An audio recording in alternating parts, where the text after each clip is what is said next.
Welcome. In this video, I'll show you 2 ways to add follow button on a Facebook account. All right, so first method would be adjusting your privacy settings if you want to keep your personal account.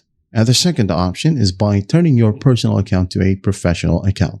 So by turning on professional account, your profile layout will change and the follow button will automatically replace the primary add friend button for non-friends. So the first option, let's go ahead over to privacy if you want to keep your account. Okay.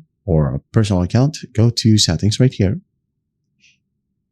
And then let's go ahead over to audience and visibility right here, this section. So go ahead and find followers and public content. Okay, this one, tap on it. And then who can follow me right here?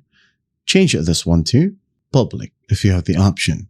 All right, so as you can see here, this account is relatively new, so I don't have the option, but yours may be different. So if you have that option, go ahead and tap on public. All right, so the second option, which is the very reliable option, is by turning your profile into a professional account, basically a page. So what you'll do in here is that you're going to want to go to the top right, tap on the 3 dots with a circle. Now go ahead and tap on professional mode. All right. You'll be able to see a professional mode option right here. Just basically tap on it and follow the simple prompts. I don't have it because I changed it recently and that's not possible. Okay. So I'm just going to show you right here in the different profile right here. So as you can see, turn on pro mode is available. So go ahead and tap on it and make sure, by the way, that you unlock your profile. If you're currently using a locked profile, turn on pro mode right here won't be available. So enable it.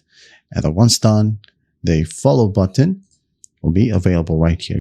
All right. And if you want to test it out, you can go ahead and ask a friend to check your profile and give you a screenshot. And when they visit your profile, they will be able to see a follow button instead of an add friend button.